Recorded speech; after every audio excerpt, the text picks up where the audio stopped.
Hello, everybody. Welcome to Go Global World GGW Sharks. This is the 53rd event. We had so many people already participate for the past 2 years. It's been over 8,000 people who were at just GGW Sharks events so far. I'm not even counting other events we were doing.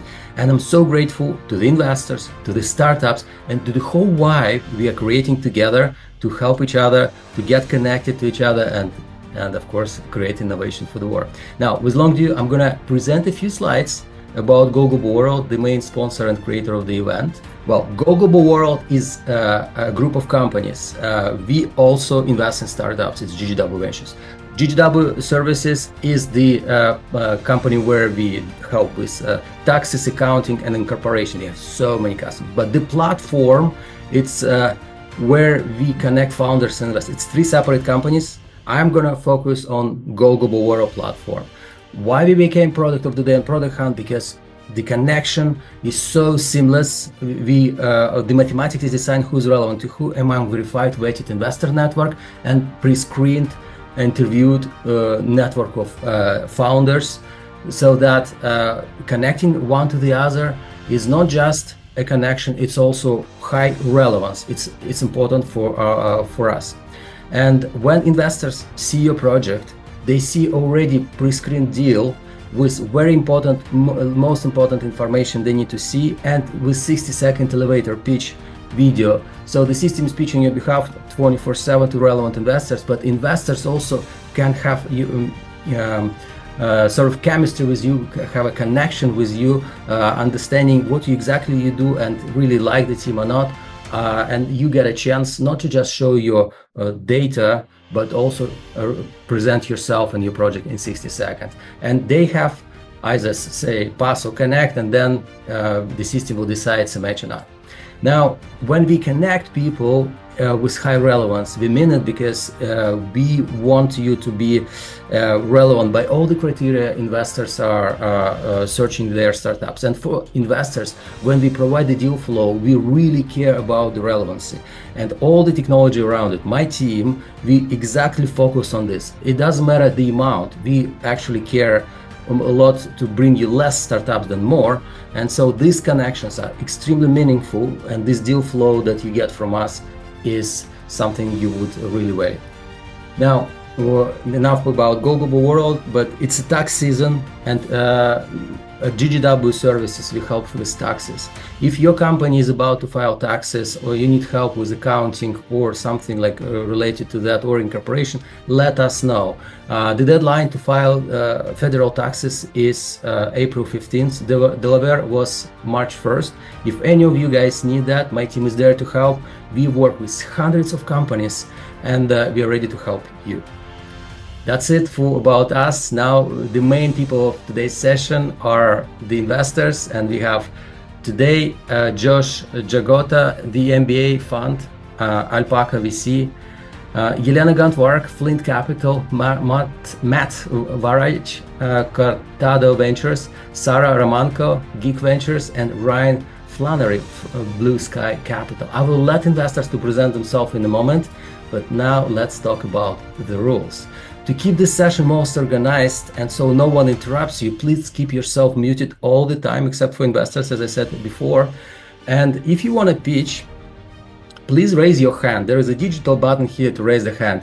And to be selected to pitch, please make sure that in your Zoom you have your first name and the last name and the company name, so we can locate you. And then when we locate you, we want to see that your video is on. So keep your video on all the time. We want to ensure that these are the startups we know, and we can verify you, and then my team will select who's pitching next after that. And those who filled out, completed the profiles on our platform and emailed us that you plan to pitch, and you guys also subscribe to one of our plans, you have a priority to pitch. Overall, everyone will be pitching on a first come first serve basis. That's why raise your digital hands and we'll be selecting people. If you have any questions, just ask them in the chat, so my team will be helping you. And about the timing, Please respect the time. It's 2 minute elevator pitch without slides, no slides. And I will have a timer on, so I will interrupt you once your time is up. And once any of the investors say they're in, we will then connect you via email after the event. And if no investors got interested, please don't push. It's okay. Support others in the chat, and don't forget to share your GGW profiles in the chat. It's a two hours event maximum. We will have a hard stop in 2 hours. And in case you wouldn't get a chance to pitch today, this is okay. We will give you a chance to pitch in the future. Just email my team, and we will see at which event we can place you to pitch. That's it. And about the 2 minute elevator pitch, just keep it as a story. You have very little time. Get to the point of what you do and why you're unique. Investors would like to know about your traction. And to getting to wow, you need to be clear, compelling, and credible. And don't forget, we have investors also in the chat. Exchange contacts, support each other. And if you see somebody is selling you something in the chat, please let us know, because we don't want people to sell you. It's a safe place for founders to help founders. And this is the place where you meet investors.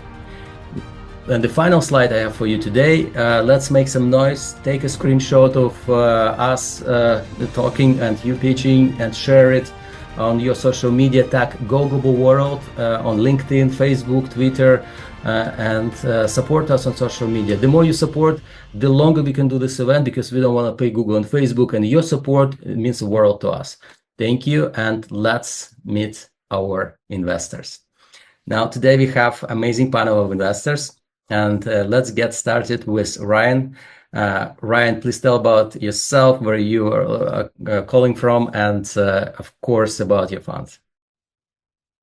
Yes, so thanks for having me. Nice to be here. My name is Ryan Flannery. I'm located in San Francisco, and I work for Blue Sky Capital, which is an early stage deep tech fund. We focus on hard science-based, physical science-based innovations in the semiconductor, photonics, robotics, sensors, materials, space.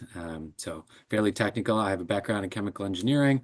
I spent a decade in research at a large material science company here in the Bay Area before getting involved in corporate venture, and now in an independent financial fund. Sounds fantastic. So excited to have you. Thanks for coming. Elena Gantvarg, please go next. Hi, everyone. I'm with Flint Capital, an early stage VC based in Boston. We do seed rounds and Series A rounds. The check size is anywhere between a few 100,000 up to, I would say, 4 to 4.5 million for Series A. We're generalists. We're actively looking at cybersecurity, fintech, digital health, enterprise software. But generally, if we understand what the company is building and we see that there is a market for it, we'll take a look. Awesome. Thank you. Thank you for coming, Elena. Elena has been with us so many times, and we're always grateful that you're part of our... Thank you. Thank you. Matt Waraich, please go next. Yeah. Hey, everybody. Great to be here. So I'm with Cortado Ventures. We are an early stage venture capital firm based out of Oklahoma City. We invest in the pre-seed to about Series A stages in strictly B2B companies in aerospace, energy, life sciences, future of work, manufacturing, and logistics. So pretty widespread, covering check sizes typically range from about 250,000 to about 2 to 2.5 million. Awesome. And then, yeah, just a quick background on myself. Started my career as a software engineer, and then a founder, and then transitioned into VC. Perfect. Thanks for coming again, Josh. Matt, I appreciate that, and look forward to hear what you say during the event. Sarah, please go next. I'm Sarah Romanko. I'm on the investment team at Geek Ventures. We're an early stage VC firm that invests in first generation immigrant founders to the United States.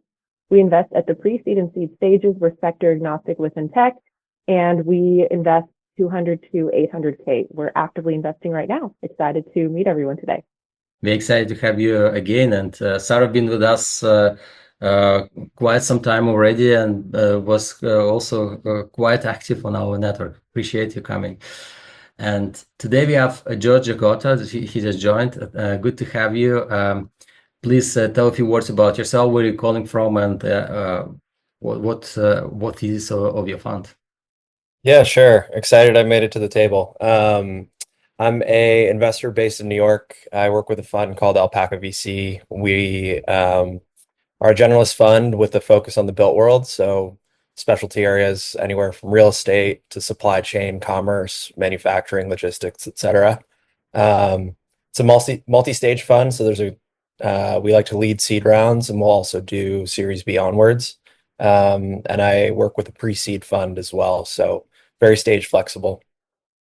All right, perfect. So before we get started, I will quickly repeat you the rules. Just to make sure that you're aware, it's a Shark Tank style pitch event, but we have a little different format here. Any of startups pitching you, you say you're in. It means that we will connect you after the event via email. It will be a warm introduction, but you don't need to take any of the startups that are not a fit to you, or you may take startups if you consider them for your potential investment, or you want to connect them with someone that would help them in their way, or you may want to give them feedback. It's up to you. And but just give them feedback if you can, if you are not considering to accept. All right, then we're getting started, and the first startup to pitch is Andrew Zawada. Andrew, are you ready? Hello, Andrew. To be honest, I was surprised that I'm first. All right, why not? I mean, let's get it done. Yeah. That's 2 minutes, and you may start now. Okay. Hi there, my name is Andrew, and I am CEO of Storist. Storist is a language learning app with AI tools for professionals.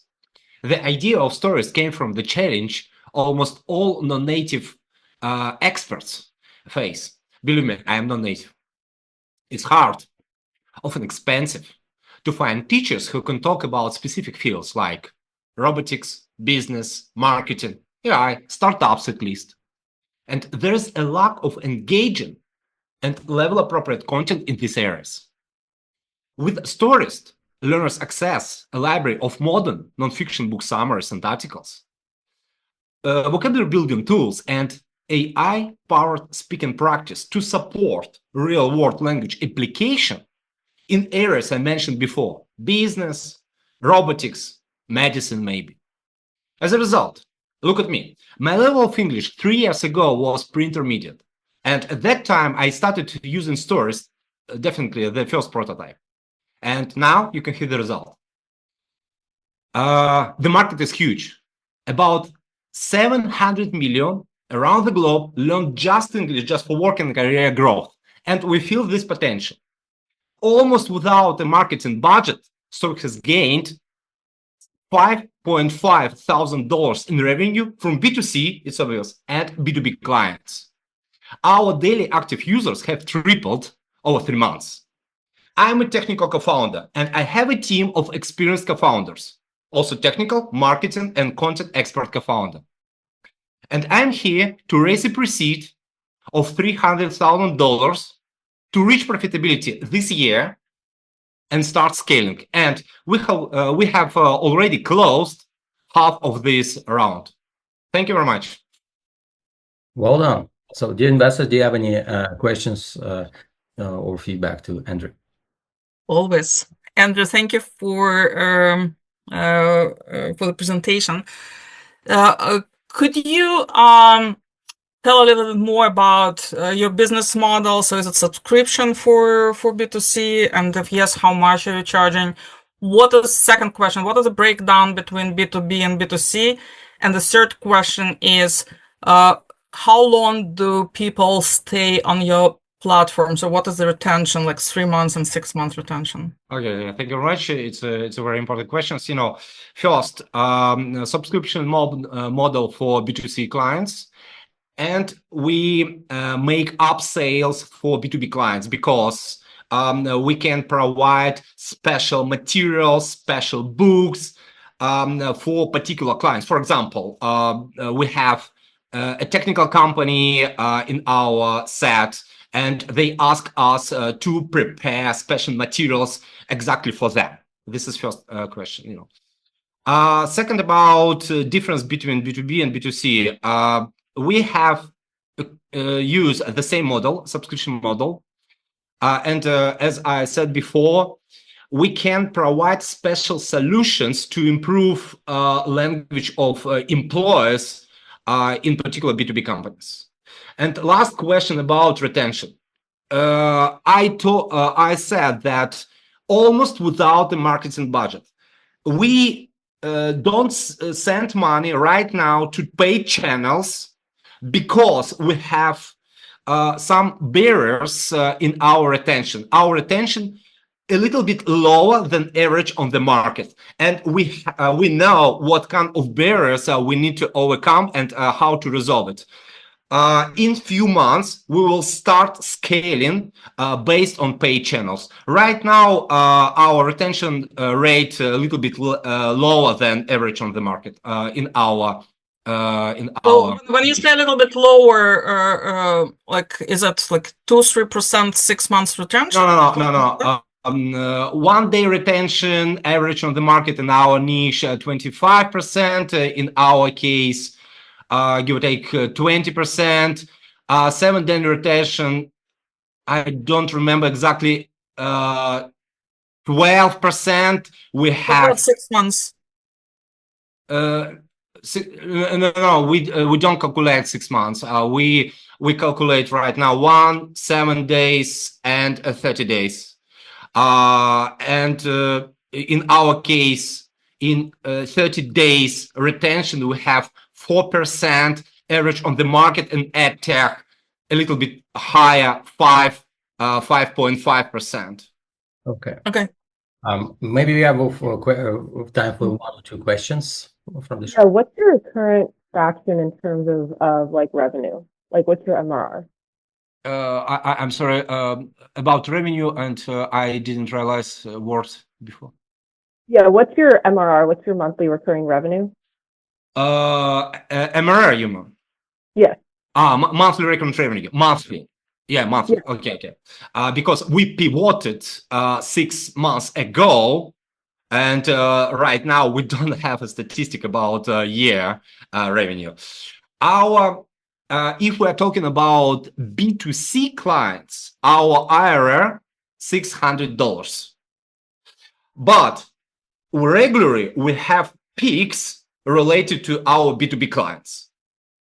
Andrew, can you respond in a concise way, because I would have to do a hard stop. Do you guys have any other questions to Andrew, or if not, who is in, who is out? Maybe one question: what do you plan to use the 300K for, and where do you think that's going to get you? Can you repeat again? What do you plan to use the 300,000 for? Oh, okay. Thank you very much. As I said before, we closed half of our round right now, and the main barrier we had before working full time. Firstly, we will start working full time in 1 month. I mean, the whole team, because right now I'm the one person who's working full time on this company. And next, we need to adjust our app to improve retention rate, and next to have experimentations with paid channels. All right. But the most of this amount of money we will spend to our team. Thank you. Time is up. And dear Sharks, dear investors, who is interested to connect with Andrew? Who is in? Who is out? Oh, if any feedback. Out just because of geography. I saw on LinkedIn that you're not based in the U.S. All right. One Shark is out. What about the rest? I think I'll have to pass for a similar reason. All right, 2 Sharks are out, and we have 3 left. Let's see. I'm out because like the retention really needs to look better before we consider any B2C investment. Awesome. Okay, and we have Ryan and Josh. Yeah, I would say out for me because it's unclear what you're going to accomplish with the money, and Perfect. it's also a very low amount. Okay, and Josh? Also out, it's just a little too early without the signals that would make us feel comfortable. Thank you for your feedback. Andrew, this is your feedback. Please share your GGW profile and support other founders. And we're moving on. And the next person to present is Matthew Mace. Matthew, are you ready? I am ready. If you can hear me. Can you see me? Yeah. All right, you got 2 minutes. You may start now. Great. Hello, my name is Matthew Mace. I am the founder and president of Study Connect Incorporated. We are a Albany-based company by two co-founders, myself moving over from the UK, and Aditi Gupta, who's currently living in Bangalore to relocate. We are solving the problem of clinical trials. It's a $1.5 trillion industry, which burns on average $3 to $4 billion in just unproductive capital. I've been a researcher for the last 16 years, and in my last company, this struggle was very real in terms of making the connections and then trying to engage the clinical community to make sure that we had productive capital, that we met our milestones, and we could achieve something. We're building a B2B SaaS platform, which is a centralized database, so that like a customer relationship system for clinical trials, where we can onboard sponsors, medical companies, as well as physicians to create a safe and secure ecosystem. Where we are today with our current traction is that we've engaged with the large specialist societies. My area of focus is cardiology, so the American College of Cardiology, as well as the American Heart Failure Association, are ready to onboard their members, and we're also engaging with 3 initial beta test clients for our engagement tools. We're actually raising a $500,000 convertible note round where we aim to use the funds to accelerate our beta test launch, where we've already got some of the initial platforms up and running, and then to be able to transition our service customers onto the platform to be able to then go into the scale towards the beginning of next year. And that's it. Happy to take any questions. Perfect. Right on time. Thanks so much, dear Sharks investors. Do you have any questions tonight, Matthew? So the company is currently revenue generating. Is that correct? We are generating some revenue, but in the small ranges, under $10,000 a month, and it's basically a service business, an existing service business that I had, and then transitioning those clients to a software platform. And these are on annualized contracts? They're on 6 monthly contracts. 6 monthly contracts. And then last question: what do you think runway would be with 500,000? Runway we've modeled out to be 18 months. We have a low cost build, so we're building all of the technology in Bangalore, and we have a team ready to go and hire there. So relatively low cost. Most of the use of funds is actually on security. So our milestone by October is to become SOC 2 and HIPAA compliant, which allows us to move into that more B2B enterprise solution. Sorry, who exactly are your target customers here? So our paid customers will be medical companies. So the 3 clients we have are medical device companies. So actually startup medical device companies based out of the US who are trying to navigate regulatory, trying to get clinical partners, and trying to make connections. Like they have no inroads to the market, and then we provide them a solution that helps engage physicians. And then we have a secondary side of the platform, which is a free for use platform for physicians, which helps build that critical mass for the network, which we will be onboarded to. And you're focused on devices? Sorry. Current customers are devices, but we have some pharma contacts, but the barrier to entry for them is SOC 2 compliance. Sorry, Sarah. All right. No worries. Sorry about that, Ryan. Could you share more on your differentiation? Like, because I feel like I've seen other platforms that are trying to connect different groups together. Yeah, our overall thesis is that we're not a transactional platform. So we're trying to provide tangible value to the physicians. What I actually mean by that is that the supply side of the equation, which is the physicians, hospitals, researchers, we provide them a community where they can engage in a secure platform. So that's the point of difference is how we attract our product, which is essentially the physician. Thank you. If no more questions, then let's find out who is in, who is out. And if you're out, please share your short feedback to Matthew. Anyone interested to connect with Matthew? Who's in?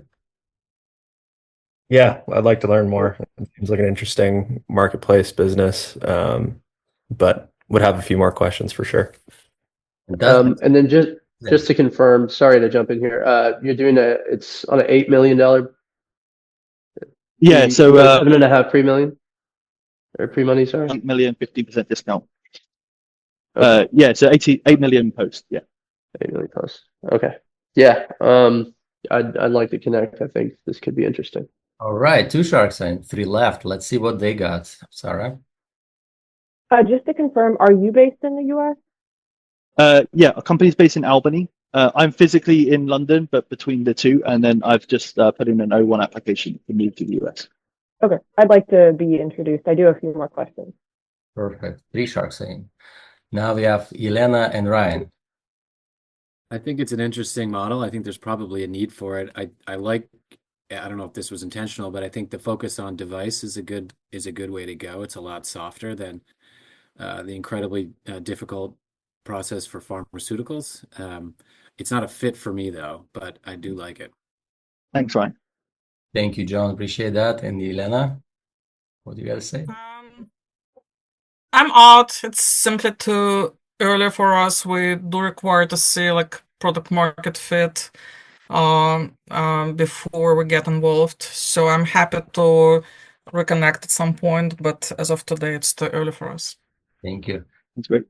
This is your feedback. 3 sharks are yours. So we will do an introduction after the event today or tomorrow. Please share your information here in the chat and support others. Thank you, Matthew. Great job. Cool. Thank you so much. All right. Next up is John Newberry. John, you ready? Okay. So please unmute yourself, and you got 2 minutes. Hi there. I'm John Newberry, CEO and co-founder of Gopher Inc. Gopher is an on-demand mobile marketplace aggregating all delivery, labor, and professional services onto a single easy-to-use platform. We're differentiating from the specific vertical marketplaces that offer high customer fees, high merchant commissions, and a low-wage, lead-driven and/or subscription-based worker structure to a high-volume super marketplace with customer-initiated smart pricing, more cost-effective merchant partnerships, and transparent upfront earnings for workers. Since launching on the App Store in 2021 with a hyper-local focus in Raleigh, North Carolina, we've grown to over 100,000 users with over 40,000 requests for services, with more than half of those users joining last year. Our ability to cross-vertically market Gopher's overall capabilities to our users is allowing us massive growth. With the help of behavioral data, it's also paving the way for geo-target advertising for merchants that are looking to leverage our platform's real estate. Our data architecture will provide analytics to help kind of perfect equilibrium between customers, merchants, and workers when it comes to services. The addressable gig work market is over $600 billion today. It's going to reach $1.8 trillion in 2032.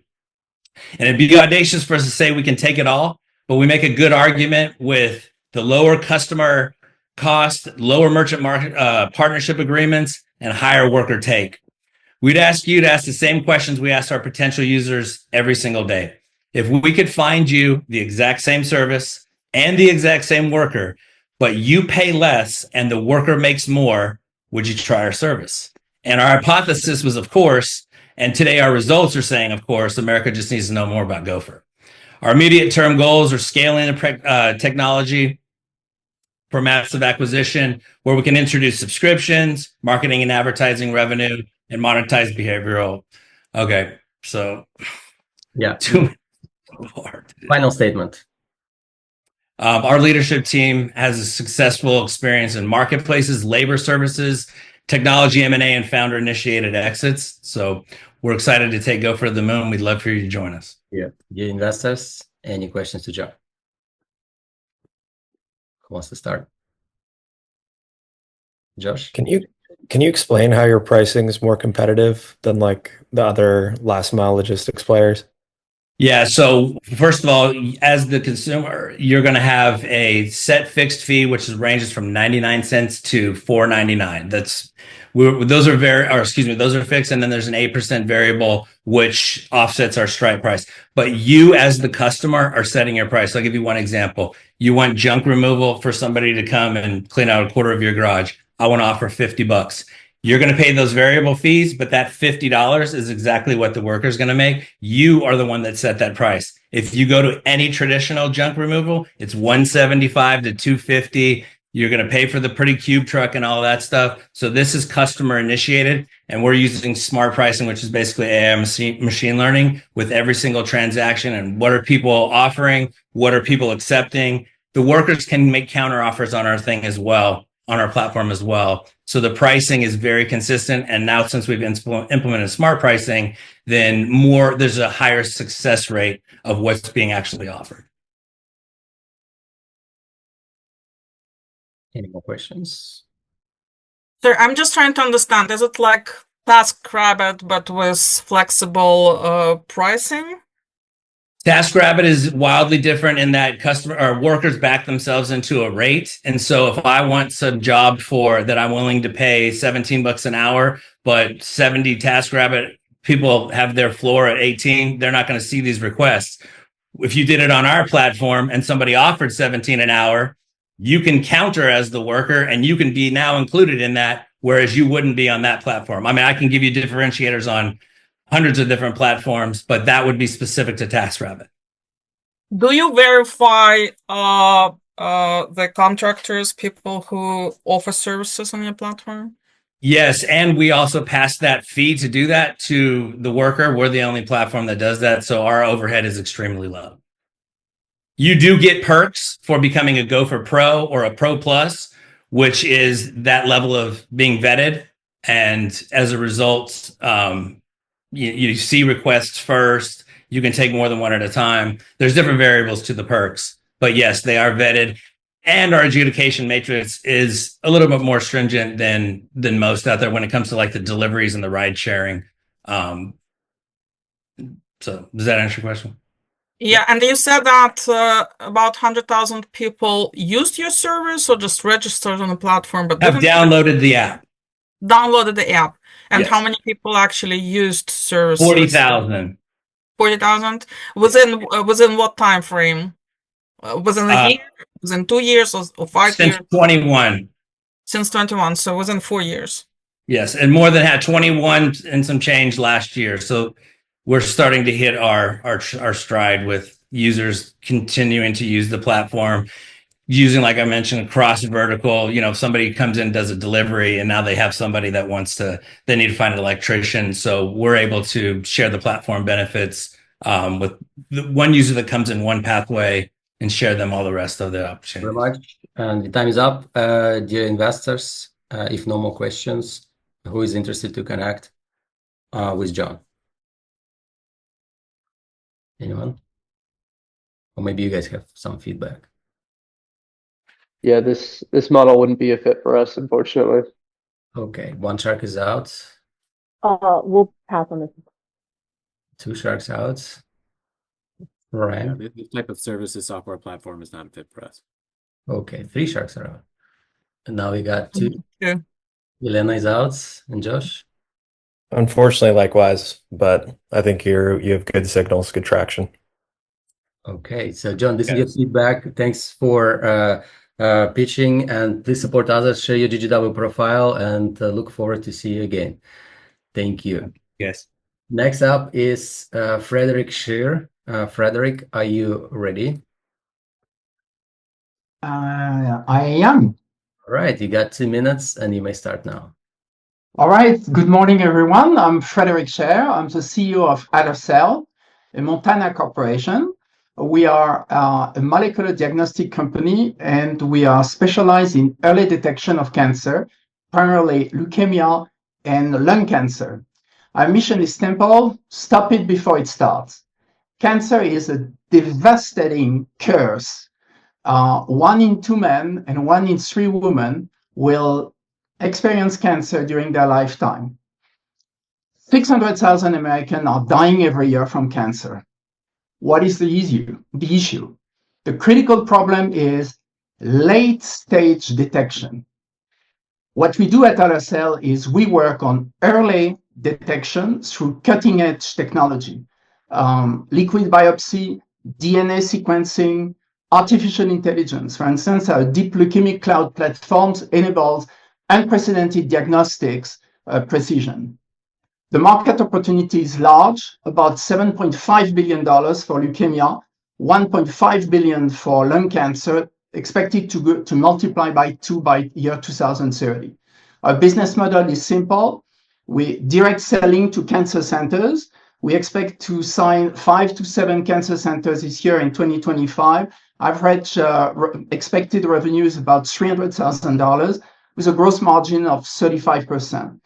Down the road, we expect to license our deep leukemic cloud platform, $50,000 to $75,000 per license, but this is down the road. In terms of revenue projection, we expect this year about $1 million.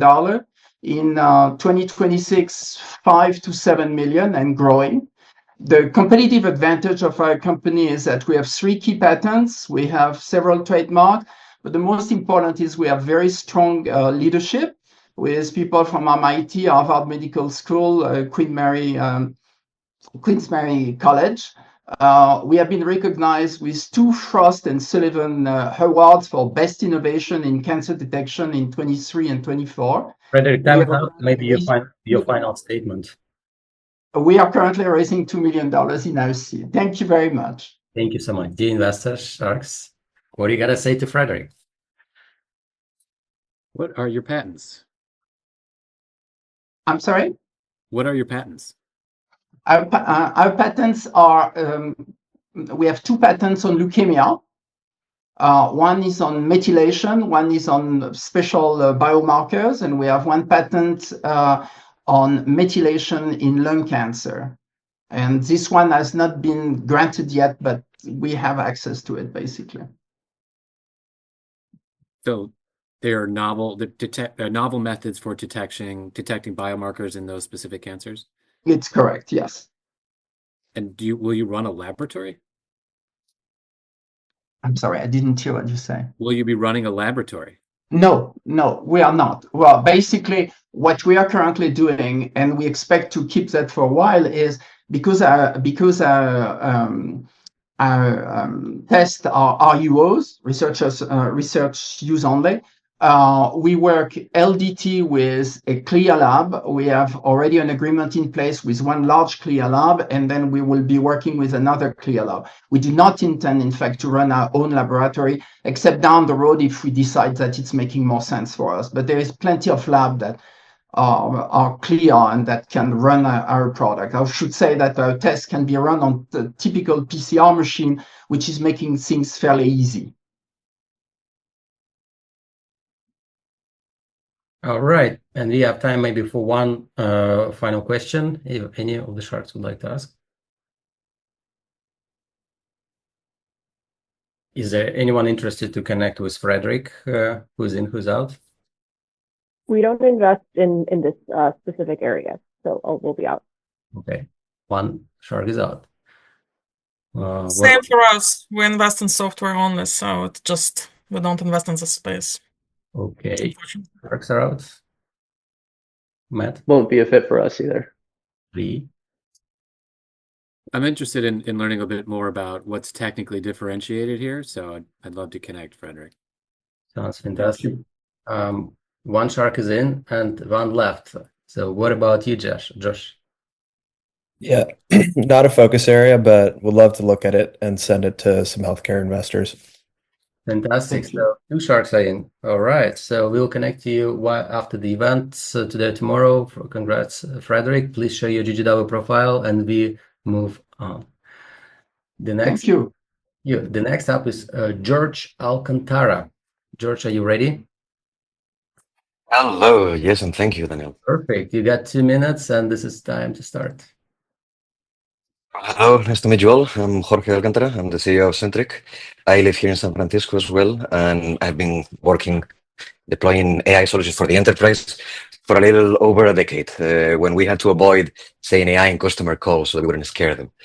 And I know three things to be true for the future of software, and that is that development is going to get commoditized. Product thinking is the skill of the future, where we'll differentiate one company from another as the amount of features we want. And that product management today is absolutely broken. Every product manager that you will talk to will tell you that what they want to do and what they know will bring value to the product is to actually focus on outcomes, do discovery, experiment, test assumptions, yet the majority of them spend more than 70% of their time just doing manual work to move information from A to B, change context, break down requirements, and basically just moving projects up. This creates a vicious cycle. Companies keep hiring more product managers to solve the same problem. Those PMs get trapped in that feature mill, that feature factory. And this is the 35 billion secret that the product management space doesn't really talk about. It's not only wasted on these resources, but also the amount of opportunities that are lost, the delayed releases, the missed opportunities. So we're building Centric to take the work behind the work in building software products. Centric is an ecosystem that augments the access to information and automates the biggest manual bottlenecks of product software development. Our objective is to completely upend how these teams work in an AI native way, so that AI finds every opportunity to help and executes them without waiting for humans to come and prompt it. Today, we help companies turn ideas into high-level product requirements, all the way into execution plans that are ready to execute. Our technology combines proprietary planning algorithms with the latest advancements in LLMs, of course, creating a unique approach that understands both the product context and the engineering capacity constraints. We've onboarded 350 plus users since we launched on November or first beta. Sorry, I think that we're over time. No, I'll just go to the finishing statement. We're not aiming to find capital partners until we have demonstrable revenue. Right now, we've only been working with individual users and now onboarding the first companies. But I'm here to hear your educated perspectives and ensure that when we raise, we have all of your questions of today implicitly answered on how we talk about what we're building. Thank you, George. All right, the investors, what do you have any questions to George? Can you share more on your differentiation? Well, the reality is that there is not a one-to-one match in the field. There's a lot of different players. So you can have incumbents like AHA on the product management space or Jira on the project management space. Neither of these will want to automate the begrudging part of the work because it is their revenue. They have seat-based pricing models. If they automate any amount of work, they are cannibalizing their own revenue. So the main differentiation is that we don't have any limitants on that direction. We're only aiming for subscription-based pricing with some tiers based on usage.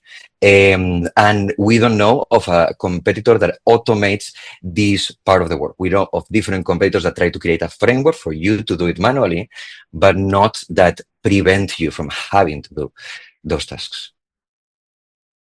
Thank you. Thank you. Sorry, I'm still a little unclear on what the offering is for the platform. So it's a project management platform. It's a product management platform. So Jira and such, they're project management and they're not really fit to manage product development. So what we do is put this layer of intelligence on top of project management tools so that you can know everything that is happening and align it with what you have defined are your outcomes. In more real terms, what it does is that it creates an index of what your product is, what it currently does and how it works. And when you have a new idea or a new set of requirements that you want to work on, you feed it into the system and it generates all of the individual tasks that all of the developers, as you know, designers, product manager itself will need to do to accomplish that full feature release or outcome that you're aiming for. So that you can just hit one button and sync that to Jira. 50 tasks are created for you with the right dependencies, with the right estimations, or at least one first approximation that is based on your past history in your own Jira. which you will be familiar with as well. You know, having come from software development, there's way too much time that we spend in the end, like interacting with those tasks and really building them to the detail of what our engineering team is going to want for product, or replying in the, you know, in the amount of detail that your product lead will want you being an engineer or having Okay, been one. George. Let's see if you have any investors for a final question. Anyone? Yeah, maybe I have a question. So, who is that person that you're selling to within the organization? Is it VP product management? Is it VP R&D? And what deal size do you expect to see once you launch commercially? Very good questions. Or ICP, well, in terms of the persona, it is VPs or higher of product. In smaller companies, it may also, or sorry, in bigger companies, it may also be a staff PM. But generally, it has to be somebody that can command some budget on the product operations, which generally is VP or higher of product. And on the other side, deal size, we are aiming for design partners to be at a discounted rate of about 14K ARR for each. And for the full-fledged clients that we will go for in 2 months, we're aiming for a deal size of at least 24K a year. All right. So thank you so much. If no more questions, dear Sharks, anyone interested to connect with George? Who's in, who's out? We're out. It's too early for us. All right. One Shark is out. Ryan? Not a fit. Not a fit. Josh? Yeah, also not a fit. Okay, not a fit. 3 Sharks are out. Matt and Sarah, 2 Sharks are left. I think right now, probably not a fit, but I'd be curious to follow along. So if you have an investor update list, you can feel free to add me to that. Sounds good. Just building it now. Well, good job. Thank you. So is it I'm having the same boat as Matt, so please add us to your update. okay? So that doesn't Thank you, mean, Sarah. guys, I connect you via email, or you want to connect by LinkedIn? How, Matt and Sarah, do you guys want me to connect you? Email is good. Email is great. Thank you. We'll do that. Cool, thanks. Thank you so much to Shark Saying. Congrats. Please share your information in the chats, your GGW profile, and support others. We're moving on. The next up is Hamid Emamali. Hamid, are you ready? Yeah, I'm totally ready. All right, go for it. You got 2 minutes. Thank you very much for having me. I'm extremely happy to be here. That's because I have to tell you about SkillBridge. Now, I've been lucky enough to be on both sides of the job equation. And in my adventures, and I suspect, just like many of you, I've been both a job seeker and an employer. But I've yet to see a complete solution that allows employers to verify the skills that they need, or even to verify the skills that the job seekers claim to have. Now, yeah, I agree. There are a few tools out there like this. However, they do not take into consideration the flip side of that equation. And that is the job seekers do not have a method to go online and train themselves in specific skills that are set out by a specific employer. That is why I created SkillBridge. To close the gap, it's meant to reduce time, cut cost, and improve experience between employers and job seekers. Now, in the past 4 months, we've been able to onboard over 2,000 users, and we are generating revenue.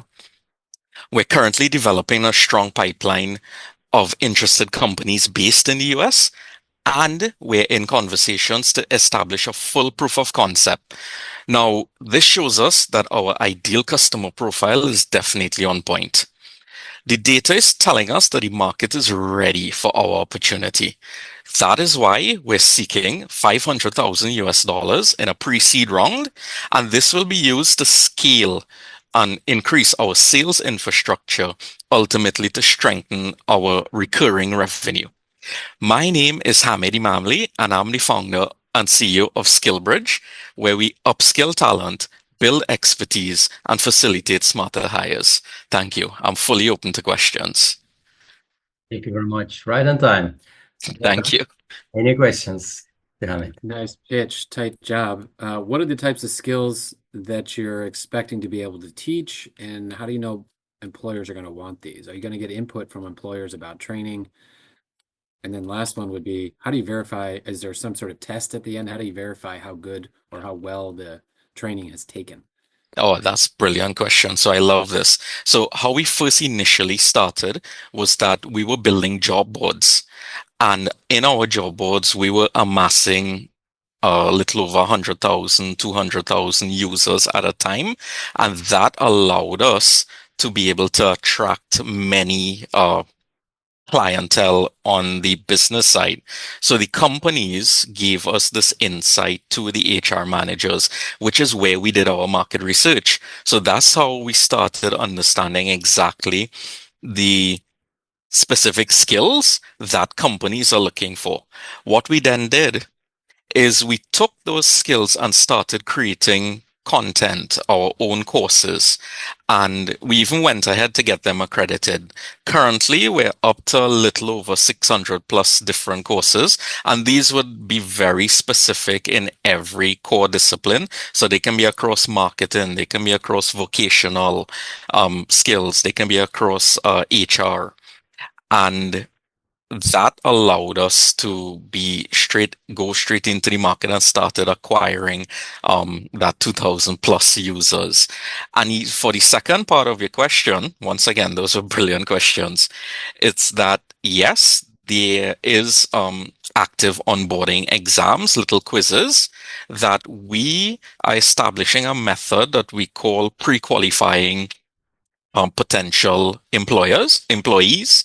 So this method allows a prospective employee or even someone that would like to work for a specific company to go into the platform and become pre-qualified before they even apply for the job.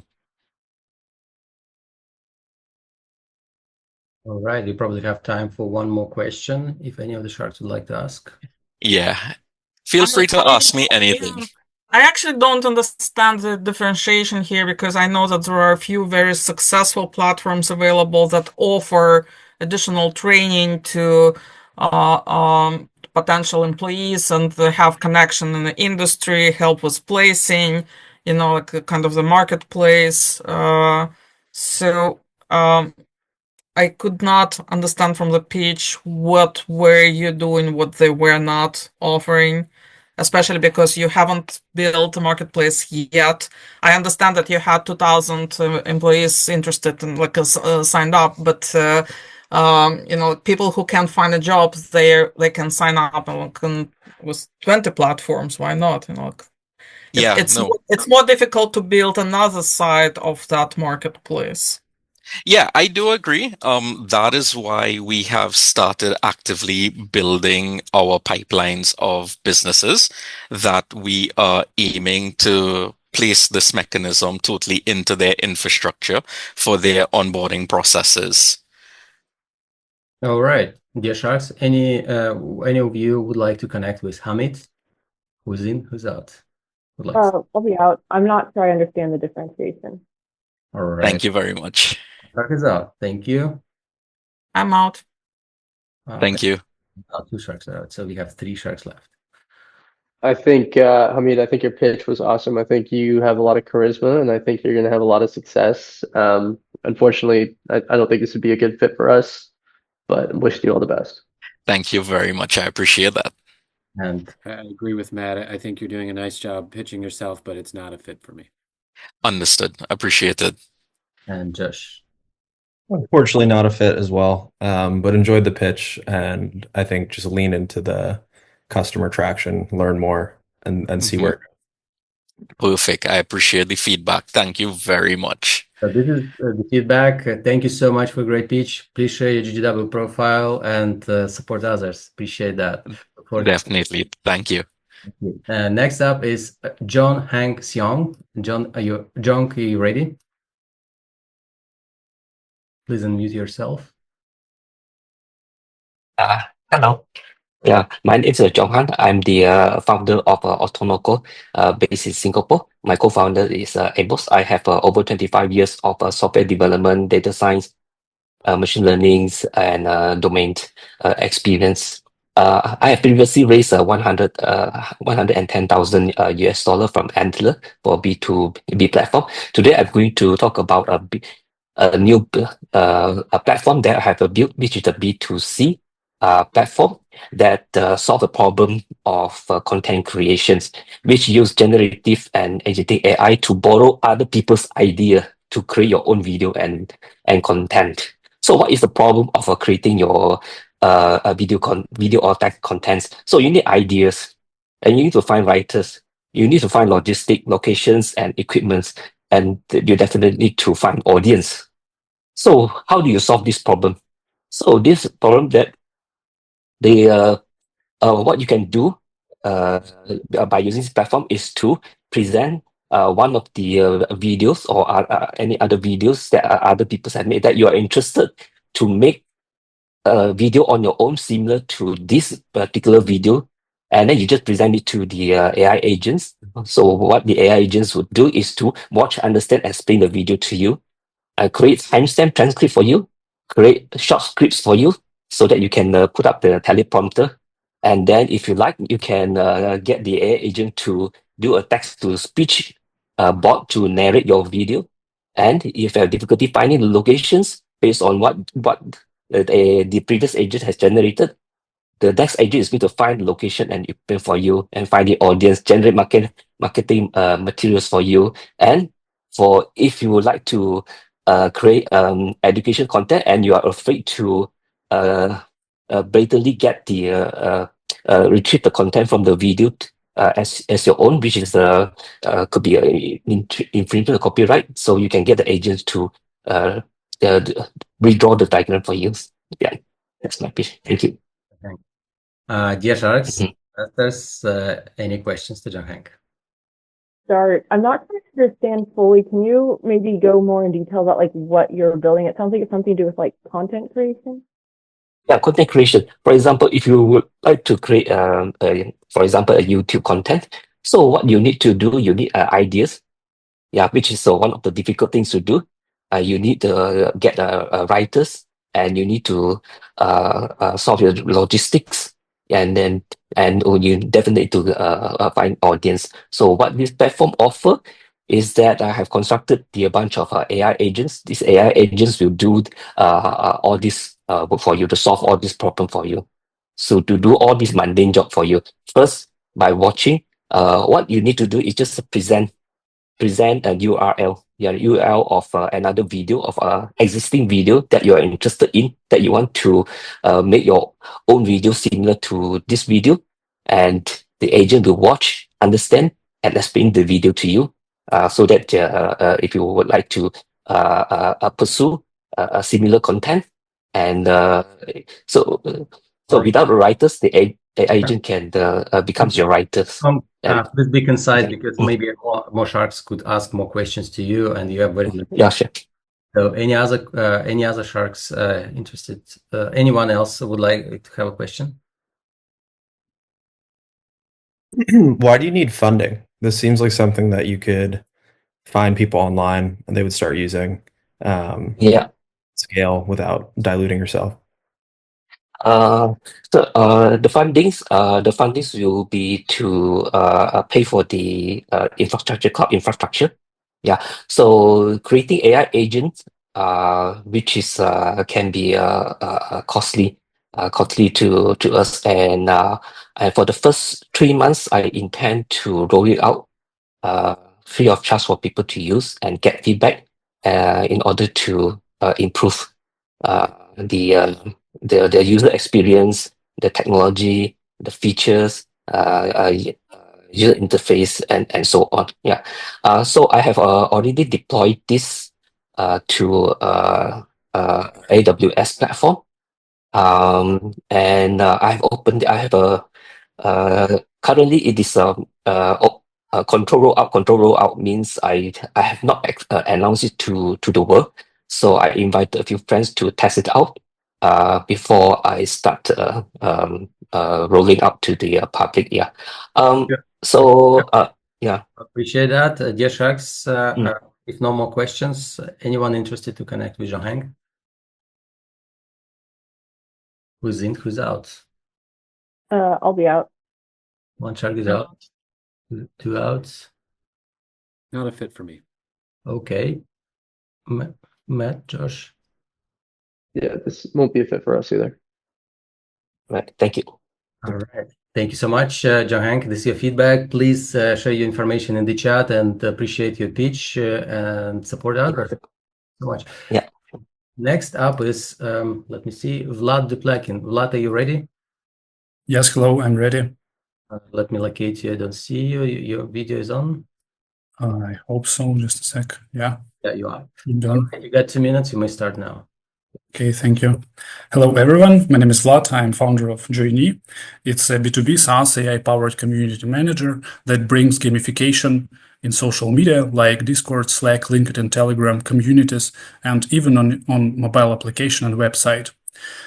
Together with my co-founder Anna, we built 5 different alumni communities for different universities, uniting Nobel Prize laureates, unicorn founders, top scientists, entrepreneurs, and other 5,000 active community members. Our mission is to connect people regarding their interests and needs through our engaging newsletter, delivered via email and other channels. We have built alumni-driven newsletter engine that achieves 70% click rate, open rate, and 30% click rate. Since then, 10 companies from different industries asked us to do the same for them, and we achieved 200,000 annual recurring revenue in 2024. Later, we started working with Google developer groups, gaming, Web3 companies, helping them to increase the quality of their communities. What problem do we solve? Customer acquisition costs increases every year, and we help to acquire new users cheaper with our AI community manager. And we have a strategy how to achieve $500 million market in 5 years. From the product perspective, our solution helps to onboard new members, create incentivization and gamification, and can be integrated on a website, for example. We are a team of second-time founders. I previously created another B2B company and sold it to the biggest oil and gas company in Germany, Wintershall. It was about predictive analytics. And with the help of my product, I was matched with my co-founder Anna in alumni community. And also we work with Adam, who is alumni of Columbia Business School and who helps us to explore US market. Our revenue is 200,000 annual recurring revenue, and 80% coming from US and 20 from Europe. If you want to create a great social impact, launch a community, or to invest in us, I'm happy to discuss. Right on time. Thank you. Dear Sharks, any questions to Vlad?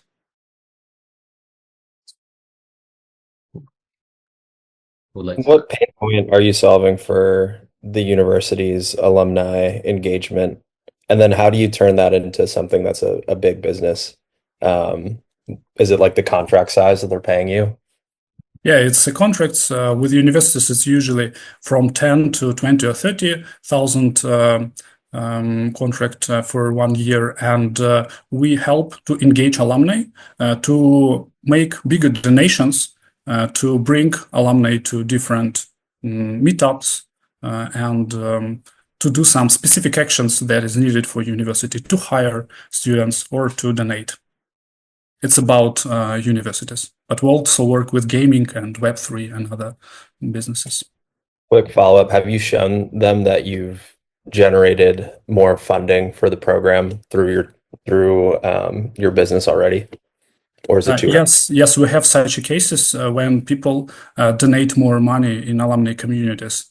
So it's very targeted onboarding, and it's very targeted newsletter that helps to motivate people to donate money. Can you have just a quick example of something that would get somebody to engage with their alma mater where they weren't previously? Yeah, for example, we work now with a company. It's a 3D dimensional gaming console. They want to acquire new users, and we created a community on their website, on their Discord, where people can compete and collaborate. So we, with the help of our community manager, we launch competition between gamers, and everyone who wants to participate can join and win some prizes. And the organizing of this competition is led by our program. It's an example in gaming, for example. And in university, imagine that university has a website and we integrate there, and it will be a list of events where people can join, and it will be a list of alumni with whom you can be matched with. And this match can be really interesting. Like it can be a business partner, it can be a life partner or something like this. So you're a lead gen tool, basically? Yeah, we're a lead gen tool for businesses. Because even for universities, why they need this? Because if it's a strong community, people speak about this, or if it's a big business school, people speak about this. Oh, I went to the meetup of Columbia Business School, for example, and invite more people to join to this brand in the future. It works like marketing tool. All right. We probably have time for the final question, if any questions. All right. I was interested to connect with lots, who's in, who's out. Ryan? I think it's interesting. I think there's a need for it. I think it's interesting. It's not a fit for me, but I do think it's interesting. Do you have any schools signed up? You've mentioned Columbia twice now. Are they signed up for that? About schools, yeah, we have one school in Europe. About Columbia, it starts from our investors, and we built an official Columbia biotech community. And I hope that in the future, one day we will launch with them officially. Well, I went to Columbia, so I'll be on the lookout. Okay, I can send the link. Awesome. So one shark is out. What about the rest? I'll be out. Two out. Elena? Oh, I already said I'm out. Oh, you did? Yeah, okay. Three sharks are out. So we have Josh and Matt. Are you guys in or out? Likely not a fit for investing right now, but I'm curious because I work with alumni groups, so feel free to connect. Perfect. Okay, thank you for the All feedback. right. So one shark is left. Matt? Yeah, I don't think it would be a fit, but I think what you're onto is interesting, and I think that this would be particularly interesting in the case for VCs reaching out to potential even LPs at endowment funds for universities, or even them just trying to build their investor pipeline or things like that. I know that there are some very small groups, NVCA, Kaufman's, people like that, but I think starting at where you guys are at, maybe even for younger investors, would be an interesting avenue to explore. Okay, thank you very much for the feedback. Perfect. So share your GGW profile, support others, and thank you for the pitch, Vlad. Thank you so much. We're moving on. Next up is Anthony Xiao. Anthony, are you ready? Hey there. Can you hear me? Yeah, you got 2 minutes. Great. So, hi everyone. I'm Tony Xiao, CTO of Calumet Space, based here in San Francisco.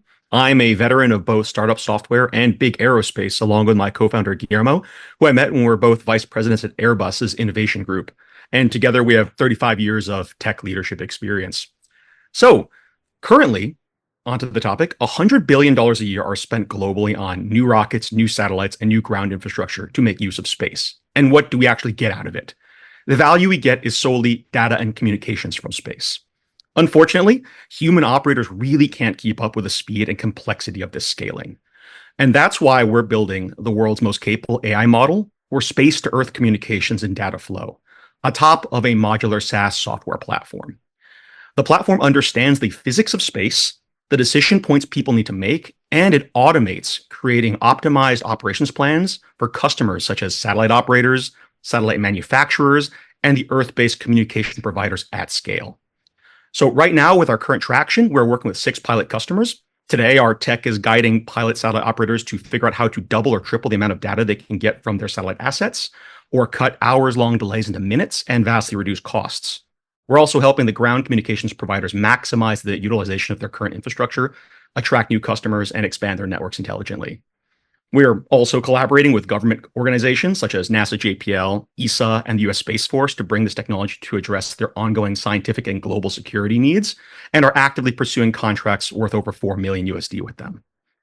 Currently, we're raising a 1.5 million pre-seed round with about 50% of it on the way through commitments, and we're really looking for the right partners. We see a large future ahead, especially with talk about an upcoming space internet, and we want to be the orchestrator and key enabler for this future. So if that sounds interesting, let's talk. Thanks. Right on time. I like your energy. Appreciate that. All right. Dear Sharks, any questions to Tony? Thank you. To kick things off, I'd love to understand more about the nature of your partnerships. And then also you mentioned that you had some pilots. So I'm curious if those are paid pilots or free pilots, and then what the partnerships that you mentioned actually look like. Sounds good. So with the customers, the commercial side, it's currently prepaid, we're pre-revenue, but what we're getting is their data sets. So we're getting things like millions of data points from ground operators, satellite information, and we're using it to generate a model of this is exactly how much we can save you or increase your revenue through our simulations. And then when you actually put us into operation, you can measure that. And part of our business model, which I'm sure you'll ask about afterwards, is a success sharing model based on that. And one example is that we modeled one company probably overspending by about 5 times on their communication just through lack of coordination. And with government, we're actively pursuing SBIRs, broad agency announcements, and opportunities which have specific need in this topic because it ends up operating all these hardware assets needs a little bit more intelligence than we have today. So in comparison to what's being used right now, what is Collimate Space? Like, what is your biggest differentiator right now? And essentially, what is your moat to your technology? A lot of it is that aerospace is not really well pollinated with experience from outside. Things where technology and SaaS and AI have been deployed elsewhere is not used in the traditional space where people are building physical rockets and hardware, which means that a lot of these companies don't have the internal expertise to really effectively drive large scale development, or they're doing it as like a side gig where an off the shelf solution would actually be far superior. Getting that and our experience as both people from the startup software space and aerospace is a really unique combination of skill sets. Any more questions? Is there a hardware aspect to this, or this is a software system that's going to run on other people's communication networks? So we're doing it as a purely ground software play. We don't want to get into the long cycles of hardware and flight heritage that are involved in that. And we want to run on the computers of the guys that are operating these satellites to get more value out of it. And depending on their maturity level, they can have different degrees of integration in terms of what they're comfortable with bringing it in. So it's not an all or nothing. To what capacity are you working with NASA currently? So we're talking with JPL about ways to optimize the deep space network and also engaging in some of the interplanetary internet sitter proposals with research institutions, which are funded contract opportunities. Okay. All right. So we probably have, so time is up. Do you guys have any interest to connect with Anthony? Yes, I would like to be connected. All right, one shark is in. Anyone else? Anthony, I think what you're doing is super interesting. And then just context to why I want to say yes. So Jim Bridenstine, the former director at NASA, he's actually joined Cortado to spearhead our Frontier Fund, obviously investing in frontier technologies. So I would definitely love to have a conversation with you and hopefully him included in that. Perfect. 2 sharks are in. All right, so it's getting more interesting. 3 sharks are left. What is next? Yeah, not a fit for Alpaca, but I have a couple of friends at Voyager that worked in satellite communications, so would definitely want to connect you to them. All right, 3 sharks are in. Elena? Still thinking. Yeah, you know what? Okay, it's let's connect. It's probably too early for us, but let's chat and I have more questions. So well, yeah. Always happy to go deep. So thank you. Thank you. And Ryan? Very interesting. I would be interested to see a deck, but I'll just honestly, it's not going to be a fit for us. But I think that's interesting. So is it something that you want us to connect you, right, or not? I'd love to see a deck just to understand it a bit better, but. Okay, so then 5 sharks agreed to connect. This is a jackpot. Congratulations, Tony. We will put you on the front of our announcement of the event. So congratulations. If any of the sharks today select someone else, you'll share the seat with them. Right now, you're on the top place for today's event. Congratulations. So share your agenda and we'll connect you with the investors in the coming days. All right. Next up is Yashar Wahedin. Yashar, you ready? Go for it. You got 2 minutes. Fantastic. Hi, everyone. My name is Yashar. I'm co-founder and CEO of Cordio. At Cordio, we're building the first ever software platform with patented algorithms that allow us to use wearables as well as a blood pressure cuff in order to extract some of the cardiac signals that are equivalent to a catheterization of a patient. This is very important because we are targeting heart failure patients, and heart failure patients are basically, it's a huge problem both in US and around the globe. In US, there are 7 million patients suffering from heart failure, and 40% of these patients never get the standard of care, for example, catheterization or echo. So these patients go home and they're not able to monitor them efficiently, and 50% of them come back. This is a $5 billion problem for the hospitals, as well as $11 billion problem for the insurance companies. So our technology allows them to non-invasively monitor the same quality signals that they could measure inside the hospital with the catheterization, and allow them to titrate the medication of the patient while they're at home, saving their lives and saving them a visit to the ICU, which actually helps them reduce the cost of readmission, cost of length of stay, and also getting reimbursement from the remote patient monitoring codes. This is an opportunity that has a TAM of $6.2 billion. We calculated that TAM for heart failure patient only in US, and it can, for the global, it can even grow more than this. We have already 3 hospitals that are testing our technology.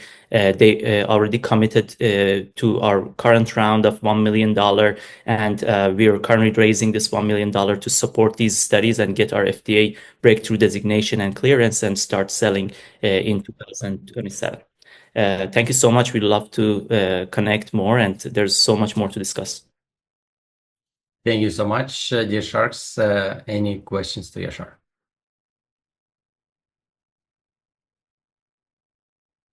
So what is your well, first of all, thank you for the presentation. What's your go-to-market? So we are going to do business to business for selling to hospitals.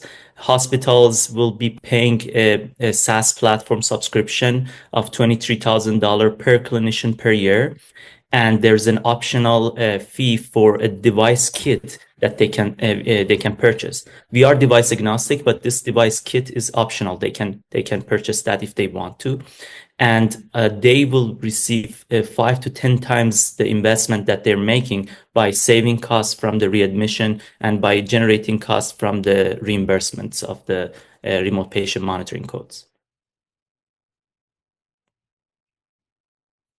Any more questions to Yashar? So you said device agnostic, you're not making your own device, so you're using other folks' devices. How do you have confidence in the signals that you're collecting? So we are only using the devices that have FDA clearance, for example, such as Apple Watch, such as Samsung Watch, as well as Fitbit. And we already test them before basically approving them as a device that would work with Cordio technology. So we already test them initially, and also in the office when the patient is first diagnosed with heart failure and the cardiologist would like to basically propose them to use our technology, we have a calibration technique that only happens once, and it's good for the next 3 years for these patients. So they do this calibration, make sure that this device is completely compatible and working well with their specific arteries.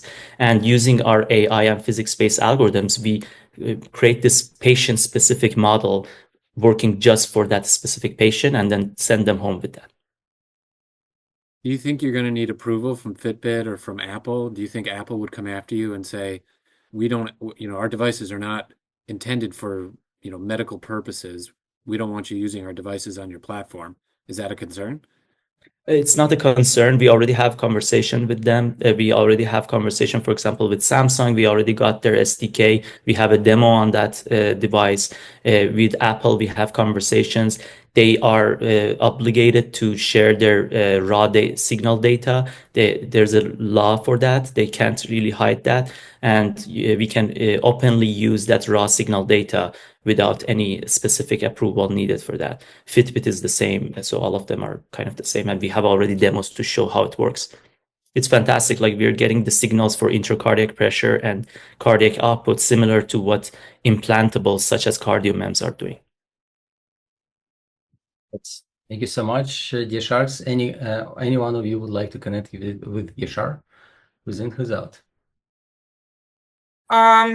I'm out. I think it's interesting what you're building, but we don't invest in pre-FDA companies, and also, because you're selling to the hospitals, it's kind of the sales cycle is so long that you need an FDA, and then it's difficult for me to predict when you will see your first, revenues. So I'm happy to reconnect at some point, but it's definitely too early for us. Right. Thank you. Any other investors? Yeah, we'll pass it just because of this sector. Okay, 2 Sharks are out. Not a fit for me because of the FDA approval requirement. Fair enough. And Matt? I agree that it's very interesting what you're doing, but to Ryan's point, it's great that you do have the permission from these large companies, but I've seen an instance where a founder, he thought that he had the right clearance, but it turns out that they got pretty upset, and it wasn't even the fact that the final court decision that put them out of business. It was more so the legal proceedings that led up to that. So it's essentially a multi-million-dollar giant just bankrupting smaller companies whenever they feel like it. Thank you. And Josh? Yeah, unfortunately not a fit for our fund, but important problem you're going after. Happy to keep in touch otherwise. All right. Thank you so much, everyone. Thank you, Yashar. Please share your information on GGW profile, support others, and appreciate your pitch today. Next up is Ademans Arasapa. Ademans, you ready? Oh, hi, I am. So, right, yeah. Hello, am I audible? Yep. Yeah, hi. Hi, good morning and good afternoon to all. This is Adyaman Arasappa, co-founder and CEO of Arum Solutions, specialized in enterprise asset management software. Enterprise asset management deals with inspection and maintenance and well-being of physical assets in facilities. The facilities could be manufacturing, utilities, airports, seaports, any entity that operates physical equipment.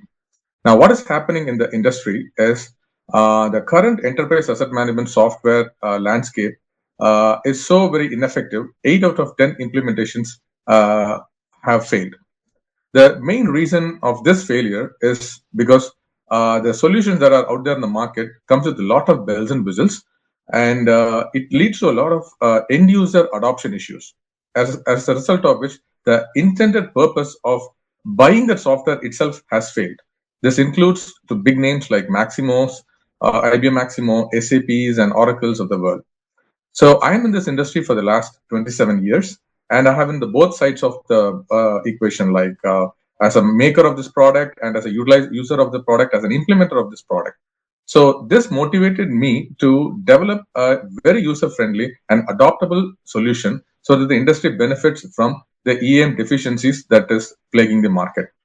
So we have developed this product and it is up in the market, and we have one paying customer, and we are seeking a seed fund of $500,000 to $1 million with a safe of 20%, and bulk of the money is going to go towards marketing and sales, and then remaining for our sustenance. So that's the pitch for me for today. Thank you so much. Thank you so much. Before you continue, everyone, please make sure that you have your name, your last name and first name and last name and your company name here in Zoom. Otherwise, we may not select you. So it's really important for us so we can locate your company and investors can see your company name as well. Anyway, dear Sharks, do you have any questions to Adiaman? Would like to start? Sarah? I wanted to understand more on kind of the traction right now. Currently, we have one paying customer. We have a SaaS and on-prem models, and because SaaS is a bit a low-paying thing, but so since we have an on-prem also, we are in talks with one large entity which is going to give us a revenue of around $60,000, and that's not in the US; it's outside. So ours is a global product. We implement in multiple geographies. So that's the traction. So it is going to be 50-50 mostly, 50% SaaS and 50% on-prem. So that's the kind of traction we are looking into, Sarah. And then you said one paying customer. How much are they paying in terms of revenue? So they are. It is basically the one-time implementation cost was $1,500 for the consulting and deployment, and a monthly subscription of $200. And it varies because the number depends on number of the users. Every user, we charge anywhere between $50 to $75 depending on the modules they pick, because our product is very modular in nature. If the number of users go up, our revenues goes up. If the modules come down, and it varies between $200 to $500, anywhere in that range. On a monthly basis, Sarah. Thank you. Any more questions? What does this do that like the other EAMs don't? Or what's your innovation unlock? In fact, it will be slightly unusual for, because our product is actually the other way around. We have made the product very simple for end users, because as I indicated earlier, the big players have complicated the solution, the EM software with too many items, makes the navigation very difficult, because users are not a C-suite or super smart people. They are actually technicians, fitters, shop floor engineers and supervisors and so on and so forth. They need something very user friendly, simple, and user adoptable. So if you see the differentiator, simplicity is the key element in our case. But simplicity doesn't mean it is devoid or it is deficient in certain key elements, right? So all the elements like your mobility, your AI elements, and all sorts of things, automatic alert generation, anything that EAM wants will be there, but it will be much, much simpler to use. So adoption will be much, much higher. So that is the unique proposition we offer to the market. And in fact, the paying customer, in fact, said he was looking for the similar product for the last 5 years, because all those who had come and gave the presentation were all, super complicated software. Yours is straight, I can deploy. And that is actually a sort of a testament for our philosophy of making the user-friendly application in this space. So that's the unique differentiator, Josh. Adiaman, appreciate that. Sharks, do you have any interest to connect with Adiaman? Who's in, who's out? I don't think this will be a fit for us, unfortunately. One Shark is out. I'll be out. Two are out. Ryan, you said what? Did you catch? Not a fit for me. Not a fit. 3 Sharks are out. We have Elena and Josh. I'm out. 4 out. And Josh? It's too early, but I'm happy to connect just because I've looked at some of this before. I'd like to learn why it's simple and what feedback you got. All right. Congrats, Adiaman. One Shark is in. Please share your information in the chat. This is your feedback. And yeah, let's move on. The next up is Jonathan Snyder. Jonathan, are you ready? Yeah, I'm here. All right. Can you hear me? Yeah, we can hear you. You may start now. Okay. So I'm Jonathan Snyder. I'm a founder of Facty. So ever scroll through social media, see a wild claim, and wonder if it's true? Or worse yet, dig into research only to find out it's biased too? We've all been there, drowning in information overload with no way to trust what we see. That's where Facty comes in. We're not just another platformer revolutionizing social media by making truth and context king. Here's how our system uses Facties, which are smart tags on every post that pack in moderation details, citations, and data to validate accuracy right then and there. No more guessing games. Users can trust what they read and dive deeper into sources instantly. Thoughts for flipping the ad game. Our Facti ad-based targeting system keeps your privacy intact while delivering ads you can actually care about.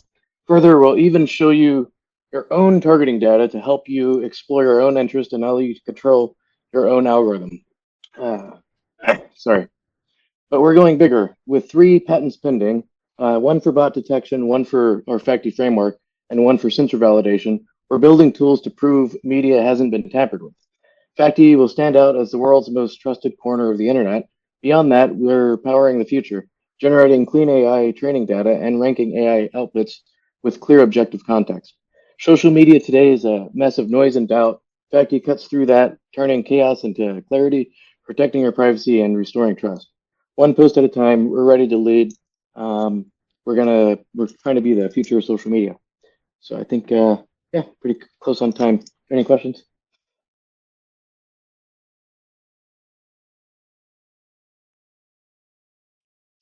All right. Yeah. So this I'd hate to have such a reductionist view on this, but it kind of sounds like you're essentially doing like community notes, a variation of community notes, like what X does. It'd be similar. So it's if you think of it more like Wikipedia, where you have a bunch of data, we're making Wikipedia into posts, and then those posts can act like an encyclopedia.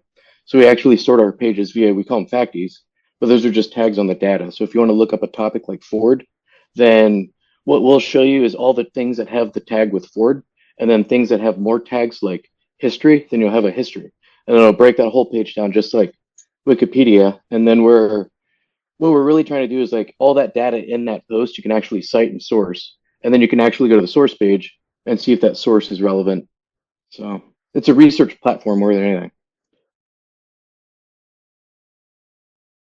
How do you plan to make money?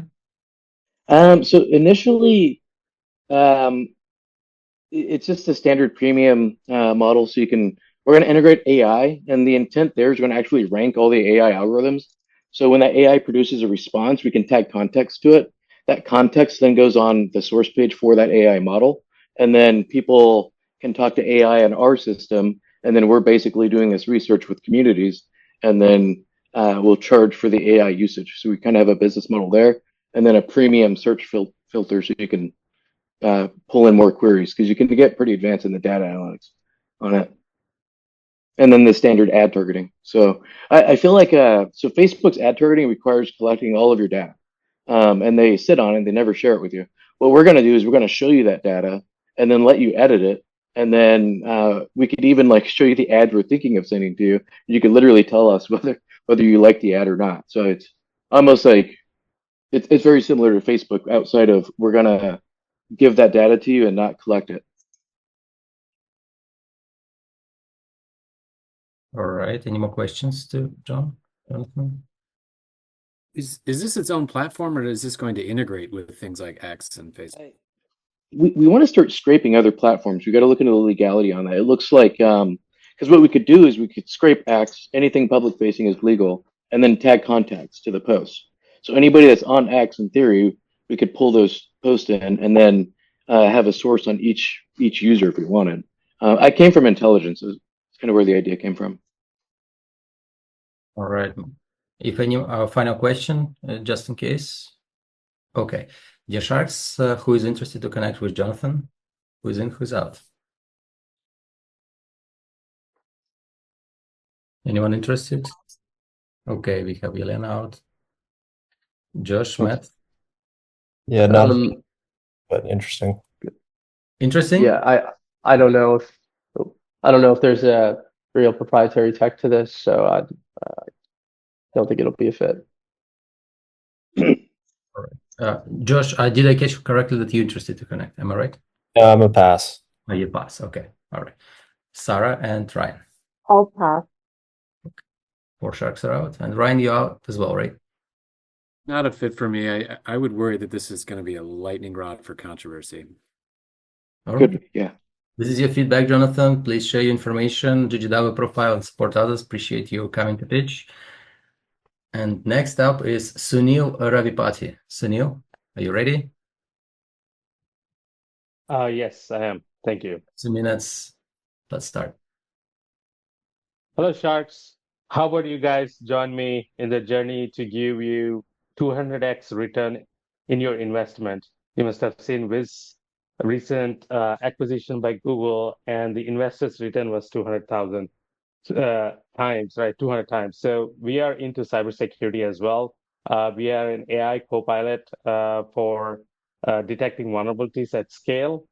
And we came out of Department of Homeland Security and Elevance Health, formerly Anthem. I used to run security at Anthem Digital in Palo Alto, and we saw using all the existing tools like Prisma Cloud and other tools like Qualys, you name it, that none of them had this capability to identify threats and profile them at the top 10 to have the SOC teams to look at and fix them. And the challenge is a lot of these tools identify the threats, but they don't fix them and mitigate them. That's where we come in with our co-pilot approach. And also we do SOC 2 compliance, HIPAA compliance.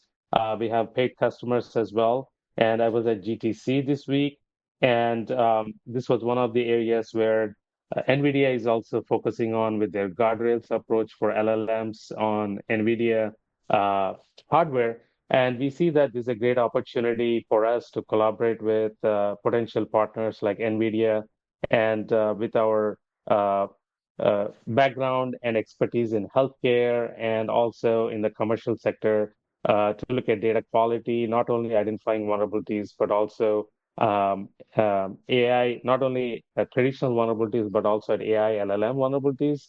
And we are also partners of FedTech, which is a Department of Homeland Security's federal agency. And we are also working with the federal agencies to detect vulnerabilities at scale. Thank you, everyone.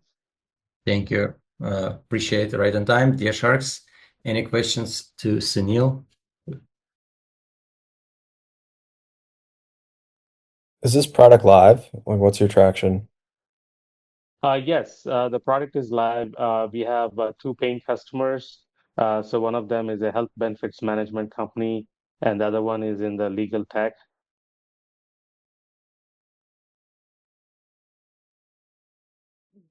What is the deal size that you see? How much are they paying you?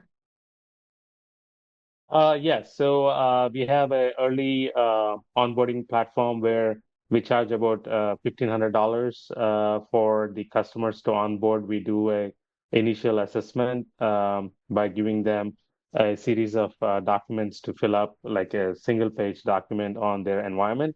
And then we charge a subscription-based monthly fee about it varies depending on how many environments they have and how many LLMs and databases and other combination of infrastructure and applications they have.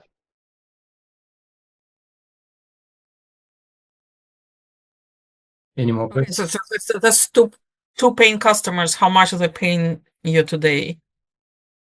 Yeah, so essentially we have since we launched mid last year, so we have about 10,000 USD paying from both of them, and we are looking at um, renewing their subscription for this upcoming year as well.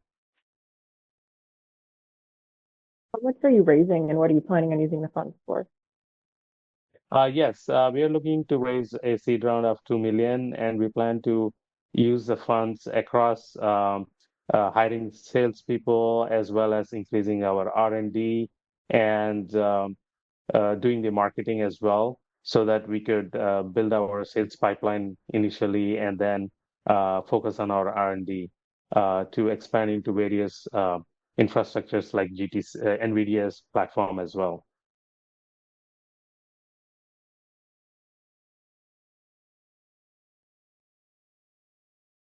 Okay, so the final question for the Sharks today is who's interested to connect with Sunil? Who's not? Anyone interested to connect? Or you guys all out? I think, Sunil, what you're doing is interesting. Unfortunately, we actually just invested in a company that is very similar to what you guys are doing. So I know that there is a lot of promise in the space, and I'm sure fundraising is going to be quite successful for you guys. but unfortunately, due to the competitive nature, we probably won't be able to work together.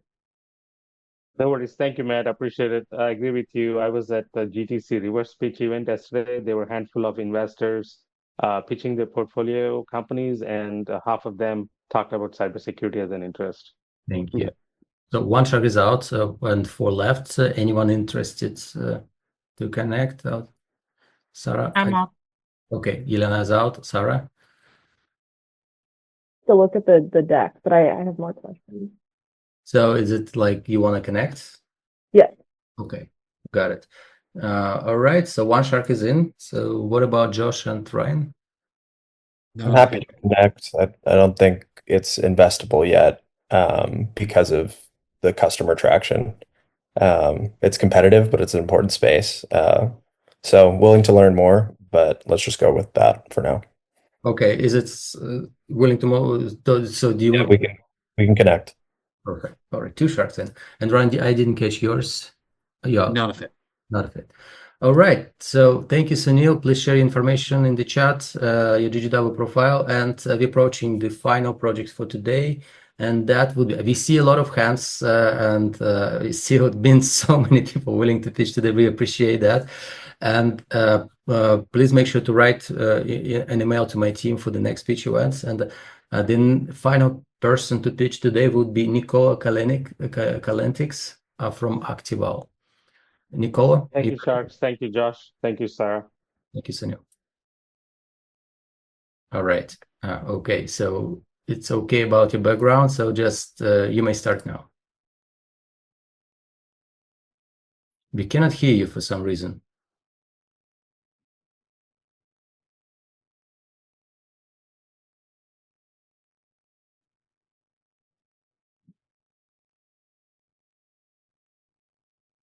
Nicola?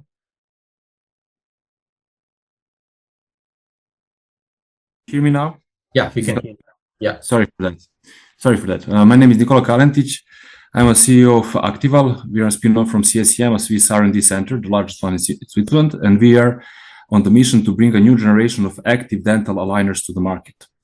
Dental aligners have created one of the biggest disruptions in the dental field. They are a transparent and removable alternative to traditional metal braces, and as such, they have created a $6.3 billion market, which is growing 30% year on year.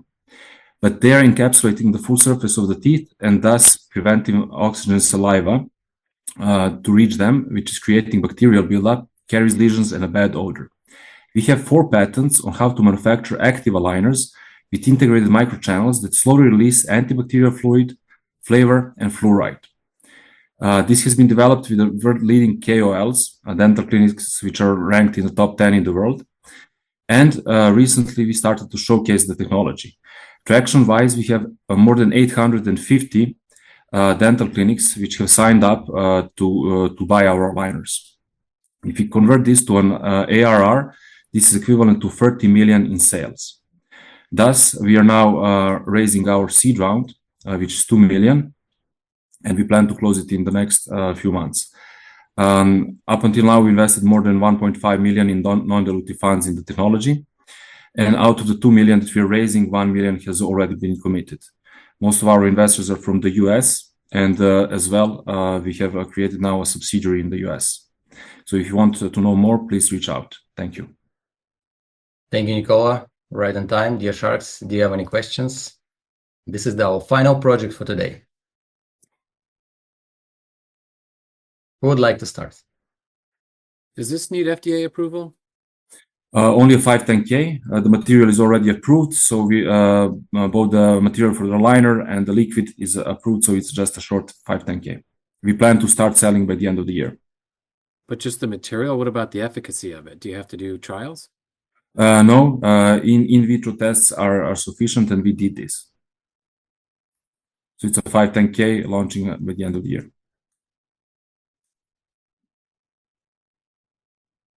Any questions to Nicola?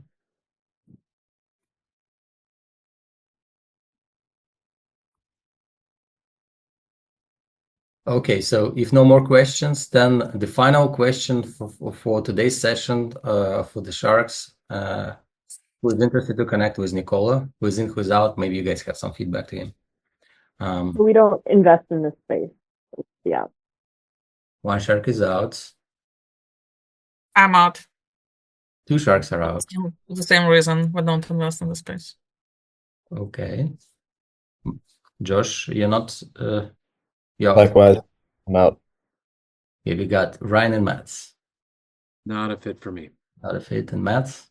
Okay. Yeah, unfortunately, this won't be a fit. Thank you so much, Nicola. This is your feedback.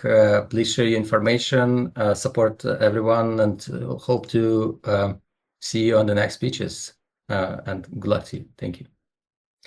All right, guys. So this was GGW Sharks 53rd. I appreciate that. It was an intense pitching session, a little unusual compared to others. We really appreciate investors for your time.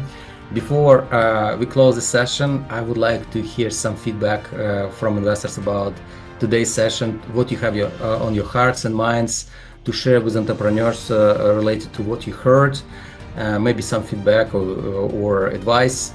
And let's start with Josh because he has a sharp stop, and we go one by one, and this is how we close session today. Josh, the floor is yours. Yeah, I appreciate the invite and everyone's time. I think a lot of interesting pitches. In my view, focusing on use of funds and why you need your raise relative to traction seems like one universal point of feedback. But a lot of sharp pitches today. Thank you so much for coming. Look forward to see you again. We will connect you with all the projects you selected. Appreciate that. Ryan would like to be next. Sure, yeah, I agreed. I thought there were some nice pitches today. I definitely agree with Josh's feedback there. Use of funds, didn't get to hear that a lot, and it's important, and what you're gonna get done with the money.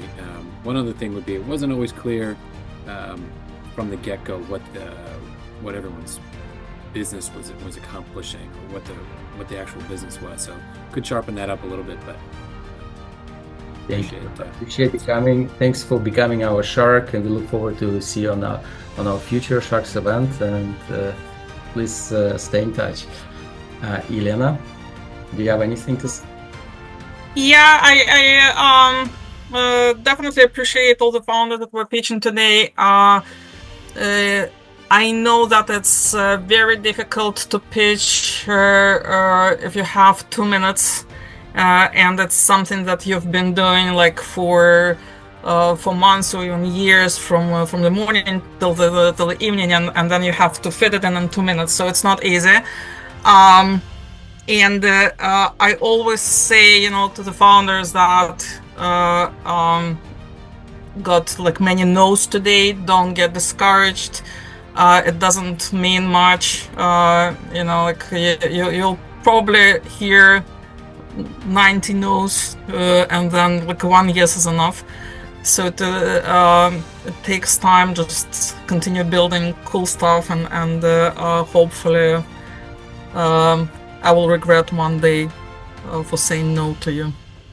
Thank you so much. That's very well said. And before I let Matt and Sarah to close the session, we have one thing that we traditionally do. We do a group photo. So please smile. I'll take a screenshot of our event, and I will post this then on social media. So 3, 2, 1, smile.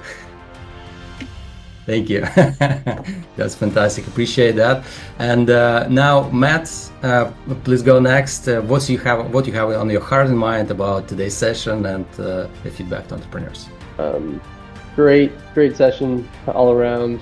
And I know there's a lot of founders who didn't get the pitch, but hopefully our paths will cross sometime in the future. And then to avoid kind of repeating what anybody else said, of course, there's always going to be a lot more no's than there will be yeses. But don't take a no to heart. And you guys have the hard job of being founders. That's probably one of the hardest jobs in the world. And who are we to say no to whatever you're building, and to tell you that it's not going to work. So just, I guess, use it as fuel. And best of luck. Thank you so much, Matt. Appreciate you coming, and this is great words for entrepreneurs. Appreciate that. Sarah, you're closing our global session, and probably not the first time. So please say your final words of wisdom, share with everyone, and this is how we close our 53rd GGW Sharks. Well, thank you all founders for pitching. Like it has been said previously, you guys have the hard job of, trying to, whittle down your pitches into a short amount of time. The main thing I noticed from today was for feedback for founders was trying to focus on using fewer buzzwords and being more specific on what your product is actually doing. One thing you'll notice from us investors when we're explaining how we invest at the beginning, we're very specific on what industries we invest in, what our check sizes are, how we invest, how often we invest, and that's very specific and it's very tangible. So try to think about that same mindset when developing your pitches to pitch to investors. And that's all I have for today. Thank you all very much. Thank you so much. Dear Sharks, appreciate the investors, appreciate your feedback, appreciate being with us, supporting us. And startups, great job. Thanks for being with us. Those who didn't pitch, you'll get a chance to pitch in the future.